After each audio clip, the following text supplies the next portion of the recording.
Ya, Assalamualaikum warahmatullahi wabarakatuh. Selamat pagi semuanya. Sebelum memulai kuliah, marilah kita berdoa menurut agama dan kepercayaan masing-masing. Berdoa dimulai.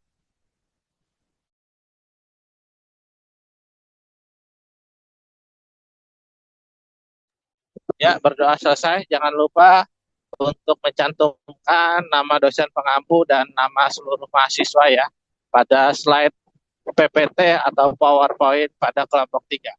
Jadi kelompok 3 nanti akan mempresentasikan terkait dengan analisis regresi.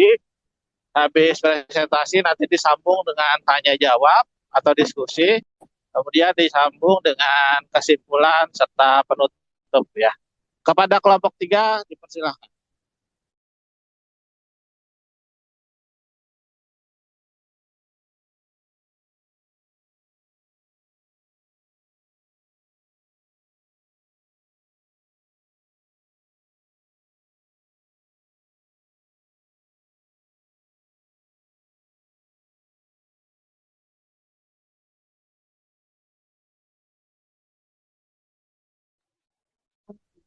Gabung aja sini. Aku yang berat. Bisa. Dari. Boleh. Ya, kan penting ada.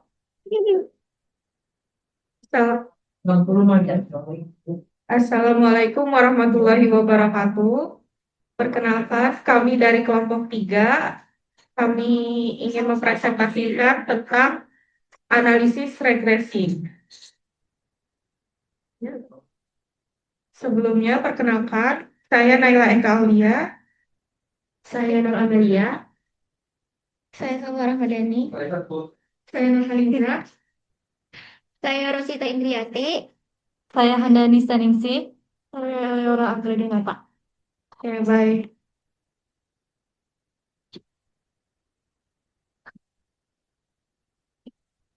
Langsung aja.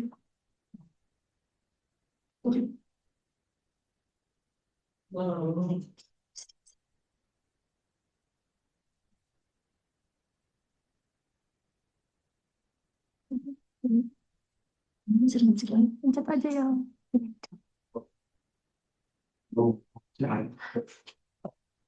Materi pertama yang akan kami jelaskan adalah pengertian analisis regresi yang dijelaskan oleh Handani. Jadi, analisis regresi adalah salah satu teknik statistik yang digunakan untuk menganalisis hubungan antara variabel dependen atau variabel terikat dengan variabel independen atau variabel bebas. Analisis regresi juga dapat dipahami sebagai hubungan fungsional antara variabel bebas dan variabel terikat, di mana perubahan pada variabel independen akan mempengaruhi nilai variabel dependen. Kemudian ada tujuan analisis regresi, yaitu yang pertama untuk mengetahui dan menganalisis hubungan antara variabel independen dengan variabel dependen. Yang kedua, untuk mengidentifikasi faktor-faktor yang mempengaruhi suatu fenomena. Yang ketiga, untuk melakukan prediksi atau peramalan terhadap nilai variabel dependen berdasarkan variabel independen yang diketahui. Yang terakhir, untuk mengukur besarnya pengaruh variabel independen terhadap variabel dependen. Kemudian jenis-jenis akan dilanjutkan oleh rekan saya.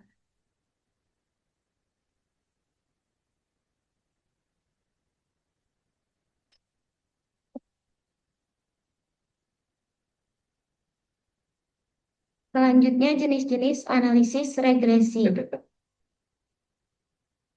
Ada beberapa jenis analisis regresi yang umum digunakan, tergantung pada karakteristik data dan tujuan penelitian.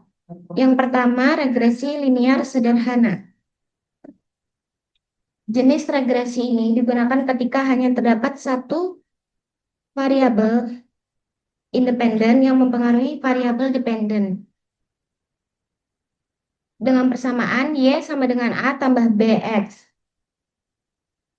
di mana A merupakan konstanta, B koefisien regresi, dan X merupakan variabel independennya. Nilai konstanta A dan koefisien B bisa dihitung menggunakan metode OLS dengan rumus seperti yang ada di PPT. di mana N adalah jumlah data yang digunakan dalam analisis.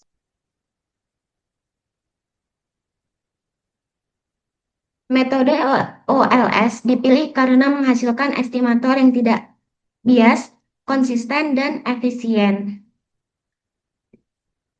Sebagai contoh sederhana, misalkan hasil analisis regresi antara pendapatan X dan biaya Y menghasilkan persamaan Y sama dengan 500 ditambah 0,65X. Nilai konstanta 500 berarti bahwa ketika pendapatan bernilai 0, estimasi biaya adalah sebesar 500 satuan. Dan nilai koefisien 0,65 berarti setiap kenaikan pendapatan sebesar 1 satuan, biaya diperkirakan akan naik sebesar 0,65 satuan.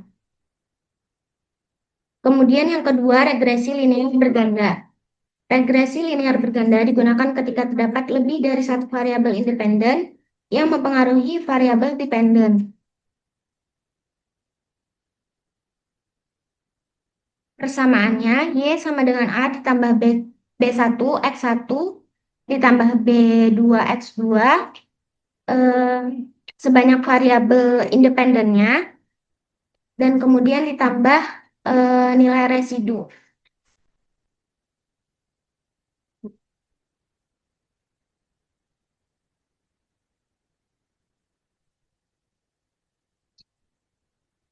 Nilai residu itu menunjukkan bagian dari Y yang tidak bisa dijelaskan oleh variabel X dalam model.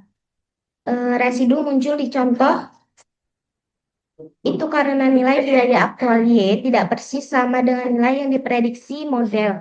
Jadi intinya residu itu merupakan selisih antara Y aktual dan Y prediksi.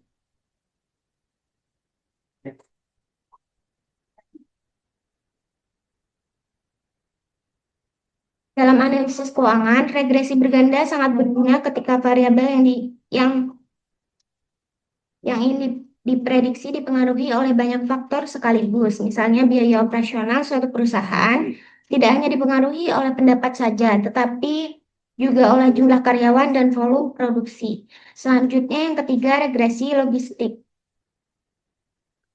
Regresi ini digunakan ketika variabel dependen berbentuk kategori atau biner, misalnya ya atau tidak, atau berhasil atau gagal. Model ini tidak menghasilkan nilai kontinu, tetapi probabilitas dengan persamaan log natural dari P per 1 min P sama dengan A ditambah BX, yang mana P merupakan probabilitas kejadian. Nilai P menyatakan probabilitas terjadinya suatu peristiwa, sedangkan 1 min P merupakan probabilitas tidak terjadinya peristiwa tersebut. Perbandingan antara P dan P dikenal sebagai odds. Selanjutnya nilai odds tersebut ditransformasikan menggunakan logaritma natural sehingga menghasilkan hubungan yang bersifat linear antara variabel independen dan dependen. Selanjutnya, jenis regresi yang keempat akan disampaikan oleh rekan saya.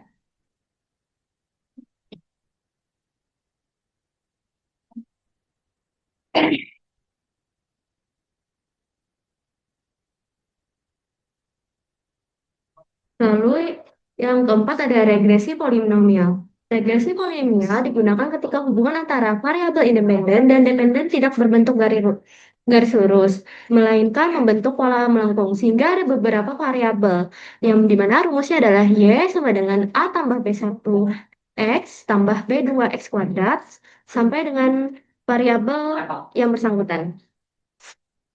Persamaan ini menunjukkan bahwa variabel independen tidak hanya digunakan dalam bentuk asli, tetapi juga dalam bentuk pangkat seperti X kuadrat maupun Xn. Penambahan pangkat ini memungkinkan model mengikuti pola data yang melengkung. Koefisien pada setiap suku menunjukkan seberapa besar pengaruh masing-masing bentuk variabel terhadap perubahan nilai Y. Lalu yang kelima ada regresi Rich and Lasso. Regresi Rich dan Lasso digunakan ketika dalam model terdapat banyak variabel independen yang saling berkorelasi kuat atau multikolinearitas, yang mana antara variabel independen tersebut akan saling mempengaruhi sehingga bentuknya tidak stabil, sehingga diperlukan ada regresi Rich dan Lasso untuk menstabilkan dan menyederhanakannya.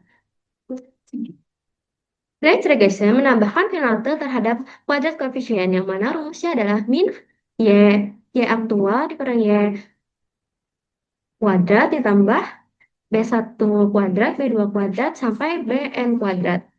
Lalu, Lasso, Less Absolute Shrinkage and Selection Operator untuk menambahkan penalti nilai absolut. Rumusnya adalah sebagai berikut. Rumus tersebut menunjukkan bahwa selain meminimalkan selisih antara nilai aktual dan nilai prediksi, model juga menambahkan penalti terhadap kecilnya koefisien regresi. Perbedaan utama antara range dan lasso adalah terletak pada cara menangani koefisien regresi. Kalau pada range, variabel-variabel independen hanya disederhanakan menjadi sekecil mungkin, sedangkan pada lasso, beberapa independen akan dihilangkan, sehingga variabel yang dianggap tidak penting akan menjadi nol.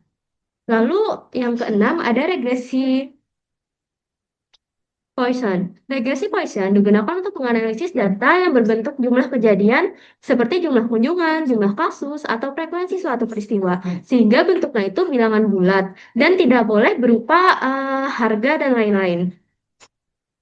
Rumusnya adalah log natural sama dengan A tambah BX. Menunjukkan rata-rata jumlah kejadian yang diharapkan. Penggunaan logaritma natural bertujuan untuk memastikan bahwa nilai hasil prediksi selalu bernilai positif. Hubungan antara variabel independen dan jumlah kejadian dinyatakan oleh koefisien regresi, sehingga perubahan pada variabel bebas akan mempengaruhi besar kecilnya rata-rata jumlah kejadian tersebut.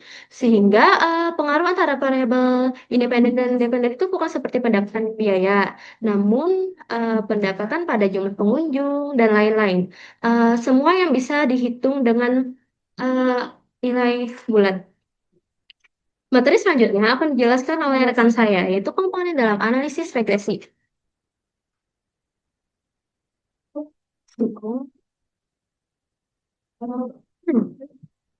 Untuk komponen dalam analisis regresi itu terbagi menjadi beberapa bagian. Yang pertama ada variabel dependen atau variabel terikat, yaitu variabel yang nilainya ingin dijelaskan atau diprediksi dalam analisis regresi, dilambangkan dengan huruf Y. Lalu yang kedua adalah variabel independen atau variabel bebas, yang dimana variabel yang digunakan untuk menjelaskan atau memprediksi variabel dependen dilambangkan dengan huruf X. Lalu yang ketiga ada koefisien regresi, yaitu angka yang menunjukkan seberapa besar pengaruh variabel independen terhadap variabel dependen. Dalam persamaan regresi yaitu Y sama dengan A plus BX. Koefisien regresi ditunjukkan oleh nilai B, sedangkan A adalah konstanta. Lalu yang keempat, residual, selisih antara nilai aktual variabel dependen dengan nilai yang diprediksi oleh persamaan regresi, dilambangkan dengan simbol E atau. Lalu yang kelima, koefisien determinasi atau dalam kurung R kuadrat. Ukuran yang menunjukkan seberapa besar variasi dalam variabel dependen mampu dijelaskan oleh variabel independen yang ada dalam model. Nilai R kuadrat berkisar antara 0 hingga 1. Lalu yang keenam, uji signifikansi atau uji T dan uji R. Uji T digunakan untuk menguji signifikansi pengaruh variabel independen secara individual terhadap variabel dependen. Uji F digunakan untuk menguji apakah model regresi secara keseluruhan layak digunakan. Lalu untuk selanjutnya yaitu persamaan regresi linear akan dilanjutkan oleh kelompok saya.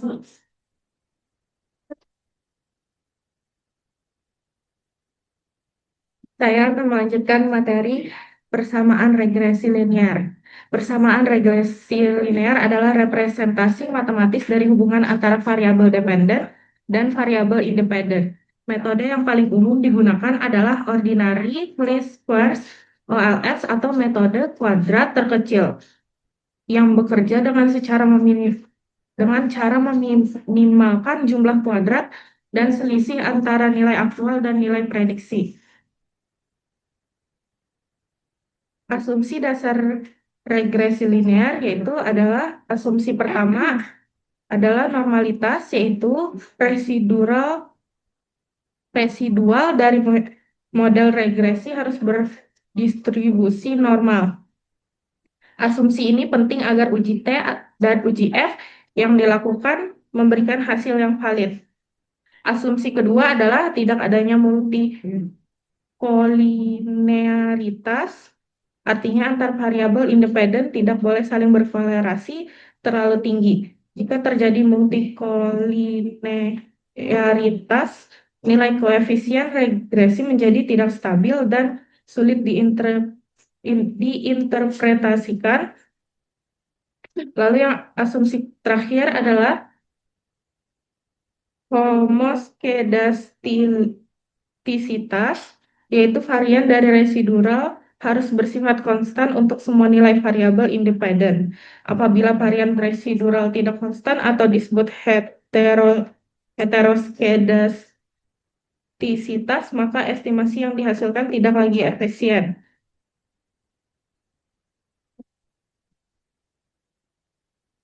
Penerapan persamaan regresi linear dalam analisis keuangan. Penerapan yang paling umum adalah untuk memahami pola perilaku biaya berdasarkan perubahan pendapatan atau tingkat aktivitas perusahaan. Dengan menggunakan persamaan regresi, manajemen dapat memisahkan biaya tetap dan biaya variabel dari data historis keuangan perusahaan. Selain itu, persamaan regresi juga digunakan untuk keperluan peramalan keuangan. Misalnya, jika perusahaan memproyeksikan pendapatan naik 20% tahun depan, maka persamaan regresi dapat digunakan untuk memperkirakan berapa besar biaya yang perlu dianggarkan. Materi selanjutnya akan dibacakan oleh rekan saya.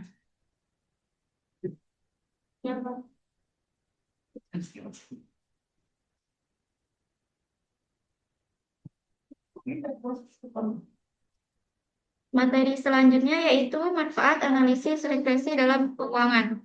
Yang pertama, untuk menganalisis hubungan antara pendapatan dan biaya. Yang kedua, untuk memprediksi laba perusahaan. Tiga, membantu perencanaan dan pengendalian keuangan. Empat, untuk mendukung pengambilan keputusan bisnis. Dan yang terakhir, untuk evaluasi kinerja keuangan perusahaan. Materi selanjutnya akan disampaikan oleh teman saya.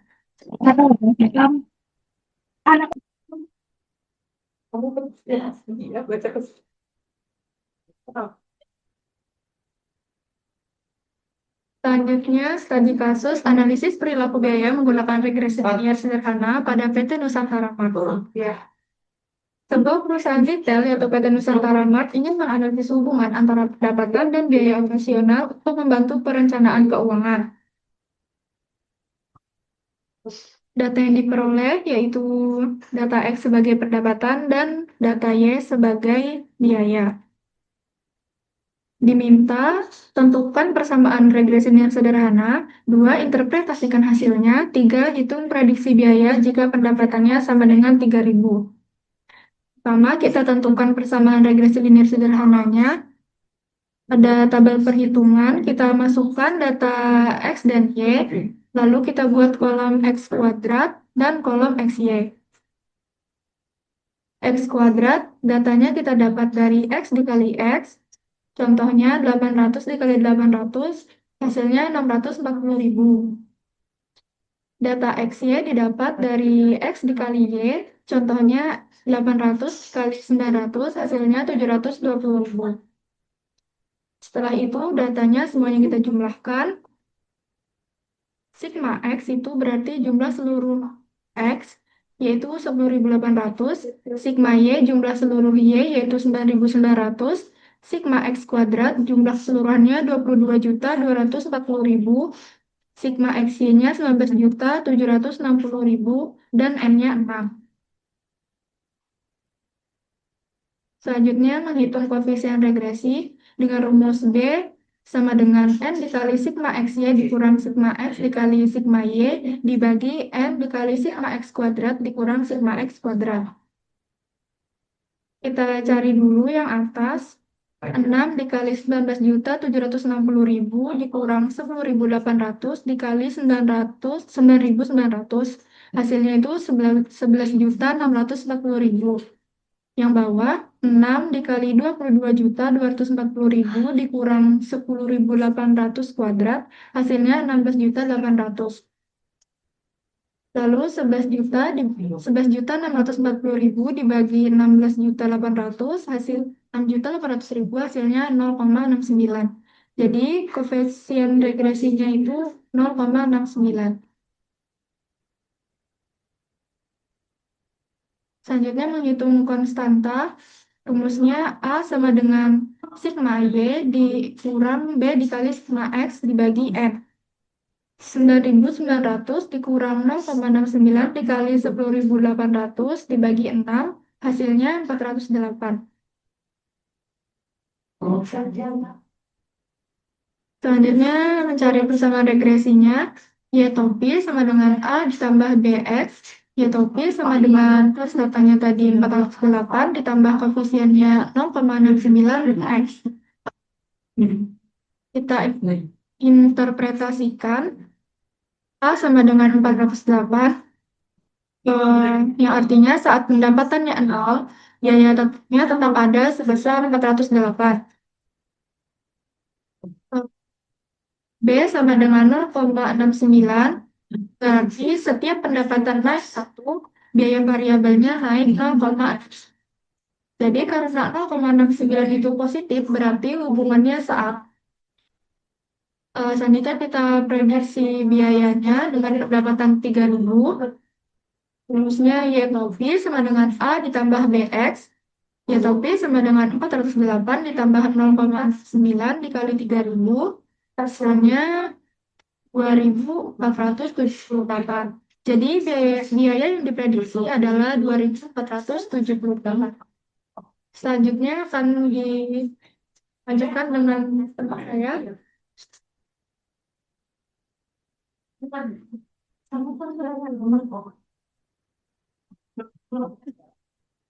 Berdasarkan penjelasan yang telah diuraikan, analisis regresi merupakan salah satu metode statistika yang memiliki peran penting dalam mengkaji hubungan antara variabel, khususnya dalam konteks keuangan seperti pendapatan dan biaya. Selain itu, analisis regresi memungkinkan peneliti maupun praktisi bisnis untuk mengetahui besarnya pengaruh variabel dependen terhadap variabel dependen, sekaligus digunakan untuk melakukan prediksi terhadap kondisi di masa mendatang. Dalam penerapannya, analisis regresi juga perlu memperhatikan pemilihan model yang tepat serta pemenuhan asumsi-asumsi dasar agar hasil yang diperoleh dapat diinterpretasikan secara akurat. Selanjutnya, sesi tanya jawab. Pada teman-teman yang ingin mengajukan pertanyaan, silakan diajukan. Terima kasih.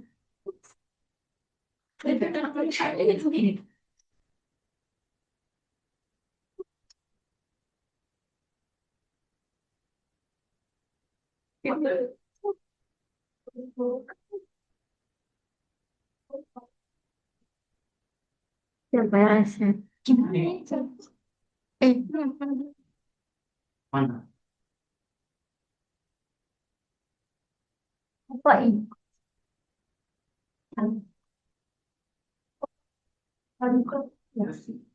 Silakan. Kita Silakan Muhammad Irfan. Silakan.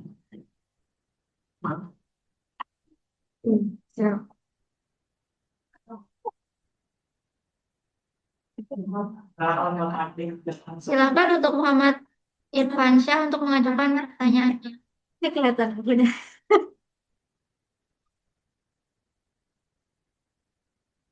Benar. Baik, baik.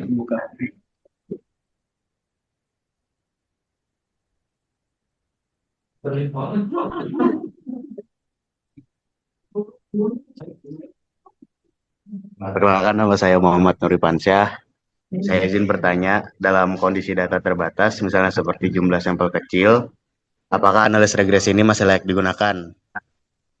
Apabila tidak layak, apa resikonya? Terima kasih.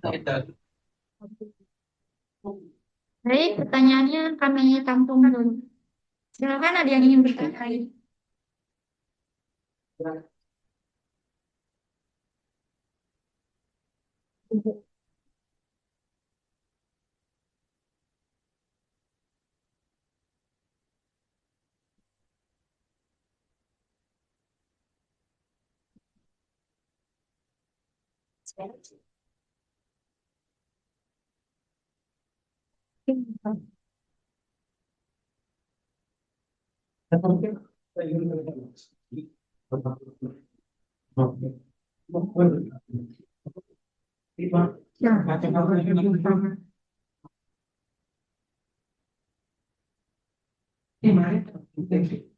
Silakan apakah ada yang ingin bertanya lagi?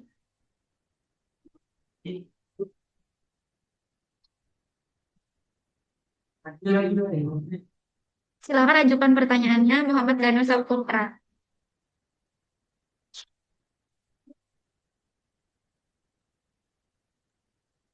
Ya, perkenalkan nama saya Muhammad Dani Saputra.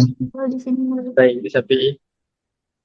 Saya izin bertanya, dari semua jenis analisis regresi yang kalian jelaskan tadi, menurut kalian mana yang paling sering digunakan dalam bidang keuangan atau di bidang bisnis? Dan sertakan alasannya. Terima kasih.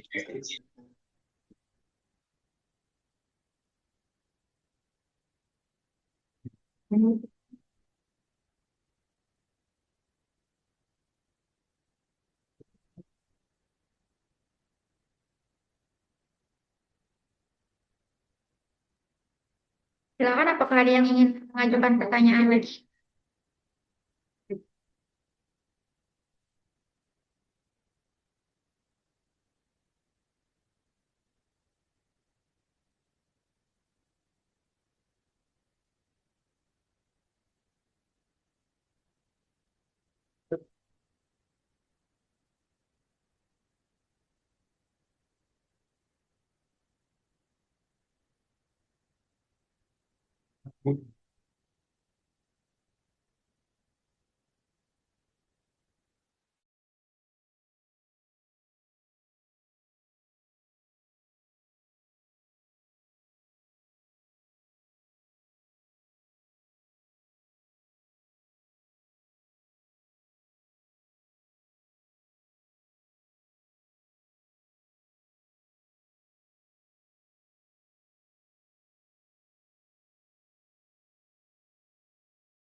Pada teman-teman, apakah ada yang ingin bertanya lagi?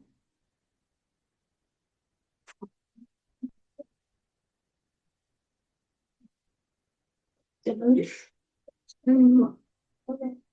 Terima kasih.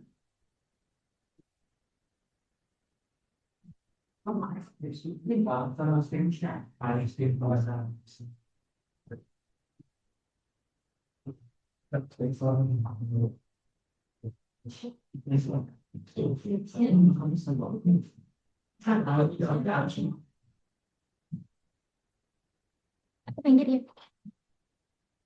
Udah gini namanya.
Baik, sembari menunggu pertanyaan ketiga, saya akan menjawab pertanyaan dari Muhammad Irfansyah. Pertanyaannya tadi, dalam kondisi data terbatas, misalnya seperti jumlah sampel kecil, apakah analisis regresi masih layak digunakan? Apabila tidak layak, apa resikonya? Jawaban kami adalah dalam kondisi data terbatas atau jumlah sampel kecil, analisis regresi sebenarnya masih bisa digunakan. Namun penggunaannya menjadi kurang optimal dan harus sangat hati-hati. Hal ini karena dalam materi dijelaskan bahwa analisis regresi bertujuan untuk mengestimasi hubungan dan melakukan prediksi secara akurat. Sedangkan akurasi tersebut dapat sangat dipengaruhi oleh jumlah dan kualitas data. Jika sampel terlalu kecil, maka model regresi cenderung tidak stabil dan kurang mampu merepresentasikan kondisi sebenarnya.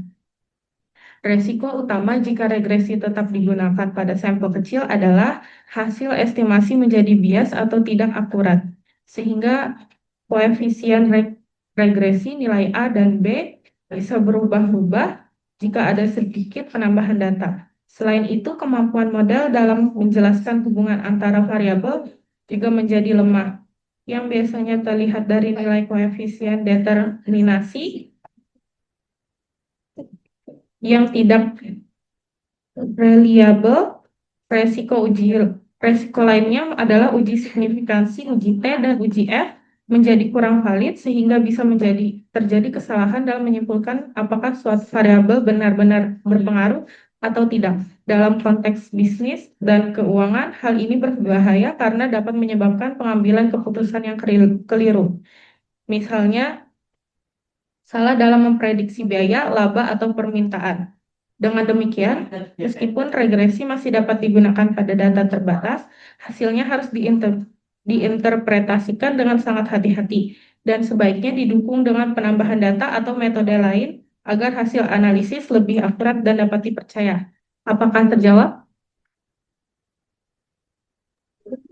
Terjawab. Makasih. Ya, baik, sama-sama.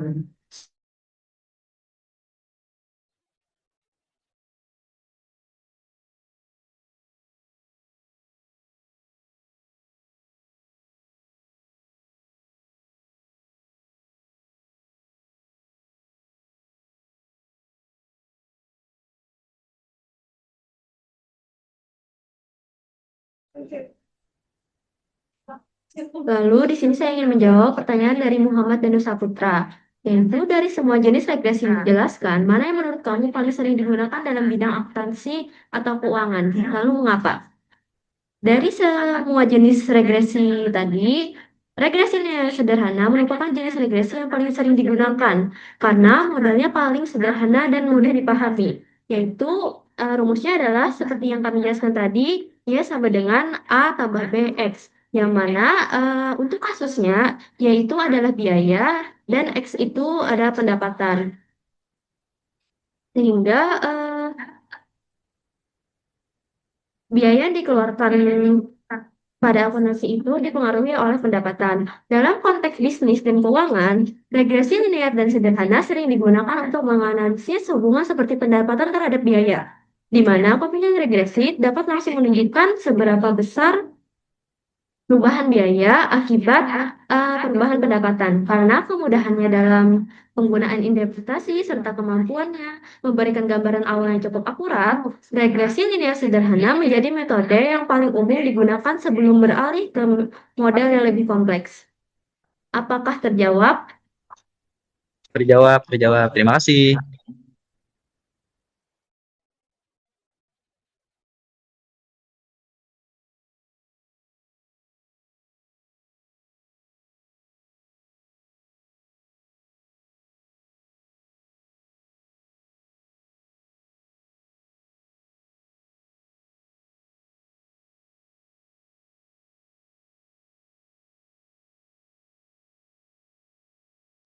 Masih ada sisa satu kesempatan untuk bertanya. Jika ada yang mau bertanya lagi, silakan angkat tangan. Hati-hati.